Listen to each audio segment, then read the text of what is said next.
Today, Asafoetida, I think is what it's called. That is gum of stink sand. It comes from the resin of a root, and it is from where? Doesn't say. But the fetid smell of Asafoetida may be regarded as one of its signatures. So, a signature is when you cut, like this is made from the root, the gum of the root, and that root gum stinks. And that's like a signature of what goes on with a person. They have everything stinks. They're gas, they're all kinds of stuff. So, that fetid or smelly smell of the actual gum coming out of the root of this plant, Asafoetida, Asafoetida. I don't know. Depends on where you're at and how you pronounce it. But anyways, that fetid it is the signature that you would look for in somebody who has a fetid discharge from the nose, probably the anus, the burping, all that kind of stuff. But it mainly is saying from the nose. Bones are affected. This is a great bone remedy, especially with the peristeum, peristeum. Anyways, uh, so all these words. I am not a homeopath. I'm not a doctor. I don't pretend to be one. I am an average person like everybody. That's why my goal is to show everybody that you can begin to utilize homeopathic remedies. It's safe, it's effective, and it doesn't take a whole lot of education to learn basics. And then from the basics, the people that want to, they can go on and learn a little deeper. Right now, I've got a whole box of tapes from my mentor, Robin Murphy, and I'm going through all that. And I tell you what, there's a world of knowledge. I hate to have it lost. But the one thing I'm doing is I'm taking all these medicines and I'm putting them into my community as I do them. And I've got all kinds of other information in there. My goal is to show everybody that they can be a lay homeopath. That doesn't mean you're anybody. That just means you know how to use it. Just like an herbalist. You have to go to herbal, become an herbal doctor or herbalist. You need to study and do whatever. But you can use herbs for your nutrition. Right now they're getting rid of the dyes that are in food that's poisonous to you. They're also getting uh, talking about the ultra processed foods. And when you tell somebody, that cereal, that box of cereal you eat in the morning, that potato chips, that muffins that are in packages, all these things are ultra processed. No matter how much they throw in a little bit of good stuff and say, oh, this is good for you, it's not. That's why the standard American diet has everybody overweight. And if you look at these commercials now, we get you overweight with the food. Then you look at the commercials now, they got all these heavy set people worried about having blood pressure or can't breathe or what's that called? They stop breathing at night. What the heck is that called? Anyways, all these different ailments and stuff, and everybody's like, I can't. It must be the food and the nutrients in the soil is bad and all that. No, the nutrients aren't bad in the soil. You do get some of your products, your fruits and vegetables from so far of a distance that by the time you're eating them, they're rotten. So you have to hurry up and get them eaten, or they'll go bad. So, but the ultra processed, if you cut that out and you start eating even the stuff that's coming from California, picked early, sent to you, ripens while it's sent to you, and you better hurry up and eat it before it, rots.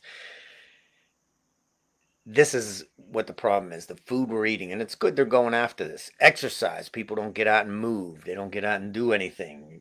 So, um, it's suited to nervous, hysterical people. So hysterical means they just, the hypochondriac. They got pains everywhere. It's good for bone stuff and all that. So let's get into it. Asafoetida. I don't know which way you say it. I don't know. And it was interesting because I looked at my kit, and I do in an emergency kit. I do have it. Gum of stink sand. It's from Africa and Morocco. Yeah, that's right. So the gum of that root, you cut the root, and it stinks horribly, And that's exactly the doctrine of signature. Someone who has a lot of really bad gas, diarrhea, smell coming from their nose, mouth stuff, they you would consider asafoetida. Charges are offensive. That's a 3. Okay, so that's why I say it's the doctrine of signatures. The other doctrines of signatures are you have a yellow plant like dandelion, good for liver, you know. Uh, and of course, your yellow urine's a lot of times yellow in that. But coughing, you're spitting up sputum that's yellow and thick. Cali, what is it? Hypersulf. Well, anyways, the plant's yellow. You got yellow mucus. You match it up. Right now, I can't think of them. Sorry. Stomach contractions with the reverse peristalsis. So peristalsis is you're taking food in, and the throat and that moves like this and moving things down. Well, it reverses and things want to move out. So it's going from your stomach out. And that's not you're throwing up, but it's just you can't get nothing down. It all wants to come back up. Deficient milk. So that's in a lady that was pregnant and now is breastfeeding. They have deficient milk. You'd think of Asafoetida. Extreme sensitiveness. This person's very sensitive to a lot of things, so they might be hypersensitive. So you'd be careful to how high of a potency you give. Worse sitting, better open air and touch. So any pains, any things like that, can't breathe. They want to get out in the open air, and any pains in that, if from touch, it makes it feel better. Scratch and from scratching. So this is good for a lot of skin issues too. So they when they scratch, it makes it feel better. Worse at night. During night, suppression. Worse at night. During night, worse from suppression, worse from eating and drinking. So all the symptoms are worse whenever they eat, drinks, any kind of suppression. So you got a skin situation and you put some cream on it to suppress it, to stop the itch or stop the whatever. You take a drug that suppresses that situation, you will have problems inwardly. And that's what I always say. Any suppressed skin eruptions, suppressed nose stuff, suppressed diarrhea, whatever, any suppressions makes the symptoms all worse. And it's all worse during the night. Ill effects of checked skin eruptions or suppressed discharges. And this is big, man, because people don't realize, I got asthma. Oh, you had asthma. Okay, so what was going on before you got asthma? Well, I had all these skin things and eczema or whatever you had. And I started using this drug or this cream or this stuff. And now, man, I got this asthma. I get, every so often I can't breathe. I can't catch my breath. You give a medicine, clear up the asthma. Guess what? Skin stuff will come back. Yeah, it's a very interesting situation, and that's what we do with all these drugs that people take. Is we suppress the symptoms. We suppress the nose. Your nose runs, your eyes water, or itch and run. Take this drug, and it won't happen until the drug wears off, and you still have this allergen. It'll come back. You got to take the drug again. Whereas you hit the right homeopathic remedy, and it goes away, and you don't have that problem anymore.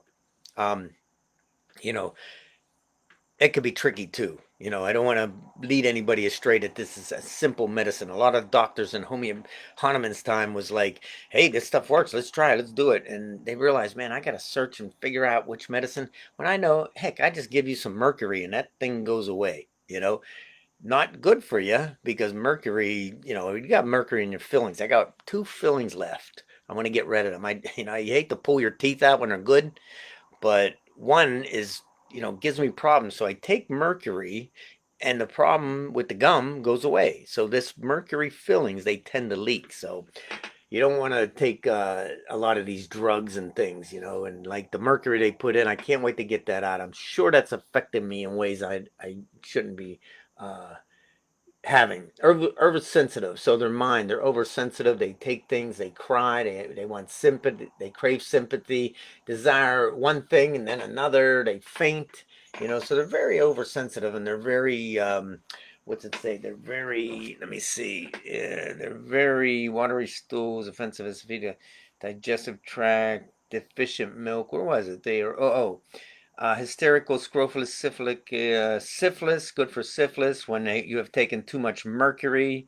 For have a stout, oversensitive. There it is. They're intolerable. They're stout, so they're heavy set aspect. Yet they are intolerable, nervous, and oversensitive. So they can't take people that are very intolerant of people, and they're oversensitive, and they're nervous people even though they're overweight. Usually, you think of a skinny person like me that's over, over uh, restless, very restless, and can't sit still, and that's me.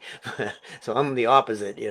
But this person is restless and they're oversensitive and they can't stand. They're intolerant of people. Flatulence pushes upward, so it's not. The farting, they can't fart as they want to fart, but it pushes upward, and then all this upward stuff is going on. None go downward. They can't fart, but it all comes up the other way. Heat and spleen and abdomen, and that's probably that pushing up is probably why things, you got reverse peristalsis, you got everything trying to push out. Heat and spleen and abdomen, so it doesn't say it's a sensation of heat, but they just feel heat. If you feel that part of the body, the abdomen. Back nothing, spasmodic tightness, that's a 3, as if lungs could not be fully expanded. So they try to breathe, and this is the asthmatic part of this situation here. They can't expand their lungs. It feels like there's something tight holding it. Palpitations, more like a tremor. So the palpitations of the chest and everything, it's more like a tremor than more like, it's not just a pump pump. It's more like, a tremoring situation. Hopefully I made that clear. Spasmodic tightness, that's a 3. Offensive otorrhea, which is a basic infection of the ear with boring pains in mastoid bones. So the bones, very good bone remedy. All the bones are affected, any kind of bone stuff going on. But they got otorrhea coming out, and they've got pain in their boring pain in the bones of their mastoid. Pushing out sensation, that's a 3, and they're hard of hearing, so a lot of pushing out. Any kind of pushing out symptoms that you get from somebody like, man, everything wants to push out. Asafoetida. Orbital neuralgia, so they got eye pain, better by pressure and rest. So they want to close their eyes and they want to push on them to get rid of that nerve pain in the eyes. Syphilitic iritis, that's basically an infection. Ulceration in cornea, so the cornea is ulcerated. They got nerve pains in the eyes, and they want to rest and put pressure on it. And this can be a syphilitic miasm. Doesn't have to be the person had syphilis, but it could be. But it is, these eye symptoms are syphilitic in nature. That's a whole nother subject. Puffy purple as if heated. I don't even have nothing about the miasms in my community yet. I should probably put it in there. But like I said, I'm trying to stick to the basics. I wanted people to just get the basic idea of everything, and then I can get deeper. Even with this, I can only get so much in here to help you to understand different medicines like asafoetida. So the face is puffy purple as if heated. So it's like they're heated, but heated's usually red, but this part's, they're turning purple and they're puffy. Small tuberculars on cheeks, so that's a skin situation. And if you put something on it, put it in, then what'll happen is it'll go inside and affect something else. So these tuberculars should be taken care of homeopathically, so they push out and go away. Lower lip swells and becomes numb. Numb in the bones of the face. The face of the bones are numb, but the lower lip swells. All right, let's see. I think I got a little goofy here, but deficient milk. So this is when a lady, needs to breastfeed and they don't have the milk, with oversensitiveness of their breasts. So breast milk when they're not pregnant, so they can have breast milk, but when they're not pregnant, that's a whole, it's interesting how there's two different situations that can be taken care of by asafoetida. Menses are early, too scanty, last a short time. And when you get a woman's menses regular, a lot of other things usually will clear up, like leukorrhea, which is profuse, greenish, thin and offensive. So they got a lot of leukorrhea coming out. It's thin and offensive and greenish, but the menses, they come on early. They're scanty and they don't last long. So if give like say Asafoetida and the menses equal out, then the leukorrhea will settle down. Because the body wants to push anything that it doesn't want out. Headache, and like I say, allopaths they want to fight that. Oh, your nose is running, your eyes are watering. We give you a medicine that stops that. Whereas homeopaths gives a medicine that can produce that in a healthy person, but in a sick person that has those symptoms, it will clear it up. Headache, occipital, back of the head, better by stools. Oh, so they take a crap and their headache goes away. Irritable, boring above eyebrow, so forehead pain also, like a boring in pain, something's boring into their head. Oppressive pain from within outward, that's a 3. It's always a within outward. Everything wants to push out with this medicine. Palpitations like tremor. So that's in the heart, and that's what we were talking about up in the chest.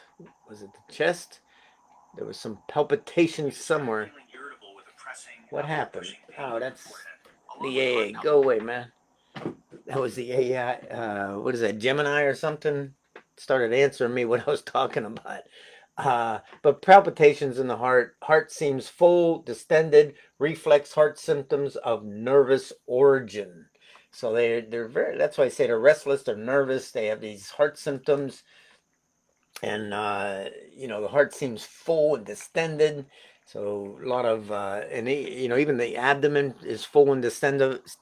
And I noticed when I have a lot of gas and I can feel that I have gas, man, I do get heart pain. So these things all get connected within there. Let's see. Urine is brown and of pungent odor. That's interesting. Not too many medicines have that brown urine. It's yellow or it's clear or it's you know got sediment in it. Spasms in bladder during and after urination. So the bladder will start, spasming once they have this, they urinate during and after it. Limbs, pain and tenderness in the tibia. So it's intolerable and worse at night. So these pains in their tibia is so they can't take it. And this is bone stuff, and especially the perineum. Can't work from backache. So, they got a back problem, and it can be from the men's stuff, all that stuff. But if it's a male and they can just have injured themselves. And backaches can be a lot of medicines like Bryony, Rustox, Arnica. There's a ton of them, but you know, all these other symptoms would bring you about to know why this backache. And of course, you got to know the etiology. What happened? What caused it? What makes it feel better? What makes it feel worse? Cold swelling of ankles. So that's the ankles are cold and they're swelling. So that can be the heart issues going on. The tremors, the palpitations, heart symptoms. No liver, asthmatic, at least once a day. So once a day they have an asthma attack. Asafoetida be a great asthma remedy. I don't think I have that on my asthma and allergy thing. There's only so many medicines you can get in there. Worse exertion, anything they do, they get an asthma attack. Sex and meals. Even when they have a meal, they can get an asthma attack. Spasm of glottis, that thing that hangs down in your throat, that thing will start spasm. So there's a lot of spasm. The bladder, the glottis alternates, and there's palpitations and tremor, like a tremor. So there's a lot of this going on with asafoetida.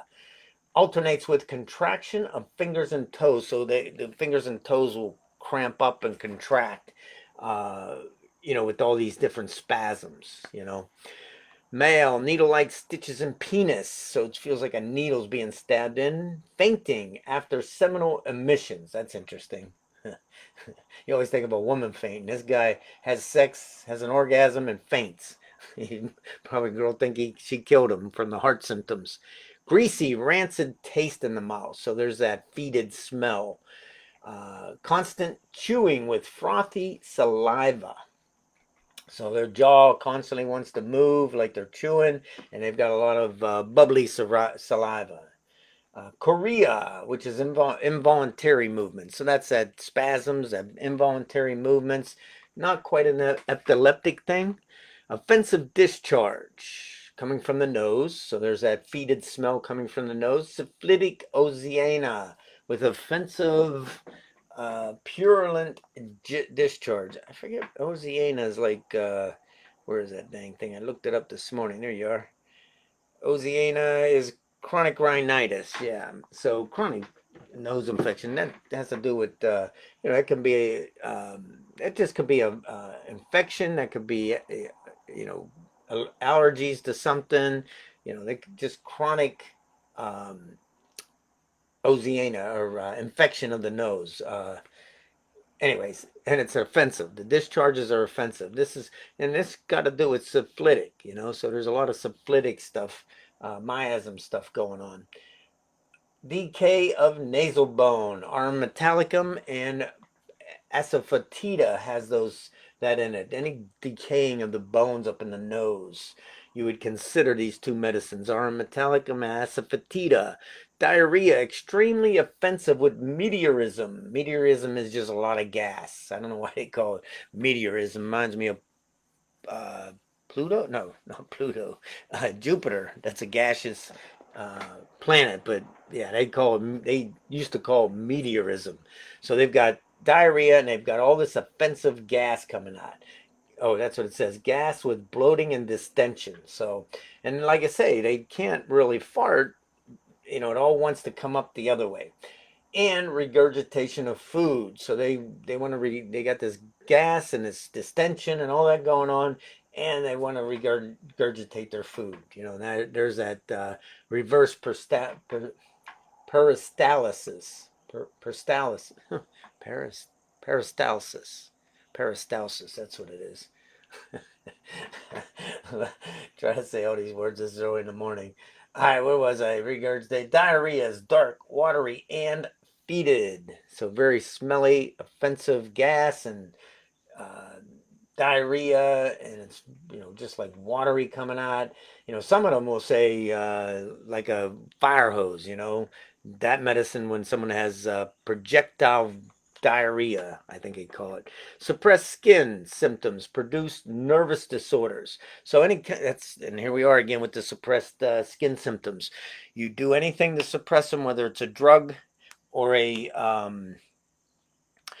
an ointment on that is yeah, anyways, any kind of ointment on. Now you can put like uh what is it called? There's herbs you can put on it. There's oatmeal. Oatmeal packs, yeah, you can put on it to soothe it while the body's healing itself. But to put some kind of cream on it to clear it up, you'll most likely suppress the skin symptoms, which will produce a nervous disorder. It'll be, it makes them, just can't sit still. Itching, worse scratching, or better scratching, sorry. Bluish hue, bluish ulcers with sensitive edges. So any kind of ulcers they might have would be bluish, just like on the face, those pustules. Where are you? Tubercules. They're probably blue with this sensitive edges around it. Suppressed skin symptoms. Okay. Old scars turn purple and ulcerate. So any kind of old scars that, and this is a thing, I never thought of it because I got a couple scars, but they don't turn purple. This one would turn purple and they would ulcerate, so they're getting infected basically. Eruptions of vesicles on the skin. Now, bones, it's a big bone remedy. Peristeum, now there it is, perineum, no, that's something else. The peristeum is painful, swollen, enlarged, decay, and deep ulceration. So there's a lot of decay and ulcerations on the bone. The peristeum's painful, swollen. Pains change places better by touch. So they want their legs touched and all that. Darting pain and decay of bones. Interesting. I wonder if this could be a good medicine for my wife's legs because I really go in deep, and I was considering peristeum, and the Ruta does say peristeum, or no, the phosphoric acid said the peristeum. Now this could be one that I might consider for her peristeum. I don't Some of the other things, I don't know if any of it matches, but yeah, and you're always looking. So, my wife hasn't taken phosphoric acid for a while, and her legs are aching again. Now, a lot of times, and then you'll be like, oh, it didn't work. Let's go to something else. I palliated, or I this, or I that. But it seems to be an indicated remedy. The idea is a lot of times, we give up and we try something else, and this ain't working. If you just stay the course, and I can give Ruta at night, phosphoric acid in the day, or whatever I'm going to give for that. I'm started on calendula for that Achilles tendon. It'll heal, because what's in there with her tendon being cut. When I looked it up, it's got ruta, which is small, but calendula is a big one. Now calendula would be for healing that thing. It's already been tied together or whatever they did, and if it is loosening up now, I don't know if calendula will do it, but it's worth a shot. It won't hurt. Like my buddy says, the guy's dying. He says, give him, my buddy's Jewish. He says, give him some chicken noodle soup. He says, that won't help. He says, it can't hurt. Flatulence and regurgitation of liquids in the stomach. Great difficulty in burping, great distension, cutting, burning, pulsation, and pit of stomach. Loud, difficult eructation, so they have a hard time burping, but it's loud, difficult, and I would add in there smelly. Globus hystericus. What is that again? Dang it. I looked that up. Globus hystericus is, I can't remember. Man, I'm going to get rid of that. Boy, I should have wrote that down. I usually write this stuff down, but feels like a lump in the throat. Lachesis has that. A few of them have that globus hystericus. I don't know why they can't say lump in throat. It's almost the same amount of words. Parasitic motion is reversed. So instead of your, throat doing this to get the food down, it's going the opposite way and, won't let the food come down. As if esophagus were driven from stomach to throat. So it's like it's pushing the esophagus out from the stomach to the throat and out. Everything presses towards the throat. Spasm of gullet and stomach. So a lot of spasms with this medicine. A lot of bone pain, spasms, and you don't have to have all this. If you got the spasms of the throat and you have a couple other things, you don't have to have this major bone pain. This could be different stages of this medicine. You could have the asthmatic stuff with the spasms going on in the kidneys and this would be the right medicine. You don't have to have the bone pain. Or you could have bone pain, right, with diarrhea and stuff, some other things, all this flatulence going on. You could have that, and this medicine would be indicated. So, and like I said, medicines have their stages. I always use Nat Mur because that's what my Robin used, my mentor. He said Nat Mur, the beginning is they're prim and proper. They like salt. That's not a problem. Then you get a little later, they're a little looser, and I forget, there's some other things going on. But at the end, they're ripping their clothes off. They're not shy anymore. They'll run around naked if anything.